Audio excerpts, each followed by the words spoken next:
జీహెచ్ఎంసీతో విలీనమా లాభం? ప్రభుత్వం outer ring road లోపల ఉన్న 27 మున్సిపాలిటీలు, కార్పొరేషన్, జీఎంసీలు విలీనం చేయడానికి కేబినెట్కు ఆమోదం తెలిపిందన్నమాట.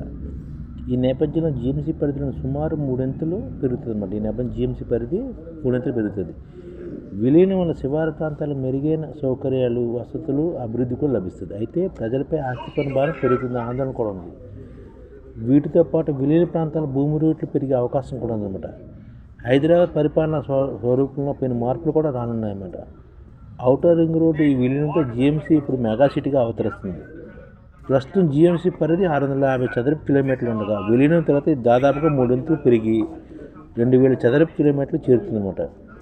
2011 జనాభా లెక్కల ప్రకారం జీఎంసీ పరిధిలోని జనాభా 67 లక్షలు, ప్రస్తుతం 1,40,00,000.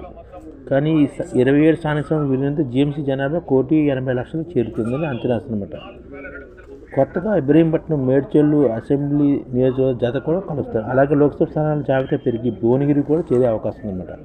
ప్రస్తుతం ఉన్న 150 డివిజన్ సంఖ్య విలీనం తర్వాత 250 నుంచి 300 కూడా పెరిగే అవకాశం ఉంది. ఎవరికి లాభం, ఎవరికి నష్టం అంటే మున్సిపల్ విలీనంపై ప్రజల్లో మిశ్రమ స్పందన కూడా వ్యక్తమవుతుంది. శివారు ప్రాంతాల జీఎంసీ పరిధిలో మెరుగైన రోడ్లు, డ్రైనేజీ వ్యవస్థ, పారిశుద్ధ్యం, నీటి సరఫరా వంటి మౌలిక వసతులు అందుతాయి. చిన్న మున్సిపాలిటీ సొంతంగా భరించలేని ప్రాజెక్టులు కూడా అందుబాటులోకి వస్తాయి. చిన్న మున్సిపాలిటీ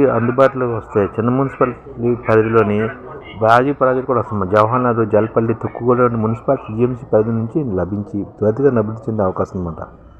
పాలనా సౌలభ్యం మొత్తం ప్రాంతాన్ని 6 జోన్లుగా విభజించి ఎక్కడికక్కడ కమిషనర్లు, కార్పొరేషన్లు ఏర్పాటు చేయాలని కూడా నిపుణులు సూచన తెలుపుతున్నారు.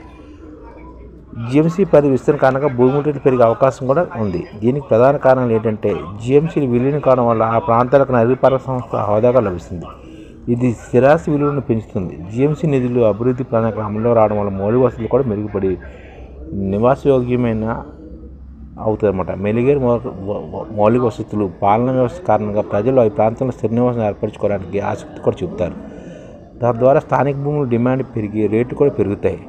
విలీన తర్వాత డివిజన్ల పునర్విభజన, పాలనా సౌలభ్యం కోసం 6 జోన్ల ఏర్పాటు వంటి సవాళ్ళను ప్రభుత్వం సమర్థంగా పరిశీలించినప్పుడే, అంటే ఇప్పుడు డివిజన్ల పునర్విభజన తర్వాత పాలనా సౌలభ్యం కోసం 6 జోన్లు ఏర్పాటు చేయాలన్నమాట.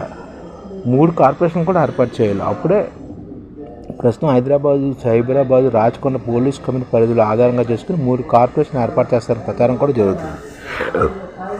ఈ క్రమంలో స్థానిక ఆస్తి పన్ను, భవన నిర్మాణ అనుమతులు జారీ, ఇతర వనరుల ద్వారా వచ్చే ఆదాయాన్ని అంతమంది పెరిగే పరిగణన తీసుకోవాలన్నమాట. పన్నులు ఎక్కువగా వసూలు కాని ప్రాంతాలను కార్పొరేషన్ పరిధిలో ఉండేలా చూడాలి. అప్పుడే అభివృద్ధిలో అసమానతలు ఉండవని అధికారులు చెప్తున్నారన్నమాట. ఈ విధంగా చేస్తే లాభ నష్టం మనకు తెలుస్తుంది. ఈ ఛానల్ ముఖ్య ఉద్దేశం ఏంటంటే మన తెలుగు రాష్ట్రాల్లో 1 కోటి మందికి సంఘటిత రంగాల్లో ఏ విధంగా ఉద్యోగాలు ఇవ్వవచ్చు, కనీస నెల జీతం 30,000 వరకు ఏ విధంగా ఇవ్వవచ్చు, ఏ విధంగా చేస్తే ఉద్యోగాలు సృష్టించబడతాయో వివరిస్తూ ఈ ఛానల్లో వీడియోలు వస్తాయి. అలాంటి వీడియోలు మీకు కావాలంటే మన ఐడిఎఫ్ భాస్కర్ ఛానల్ని సబ్స్క్రైబ్ చేసుకోండి. ఐడిఎఫ్ అంటే ఇండియన్ డెవలప్మెంట్ ఫోర్స్.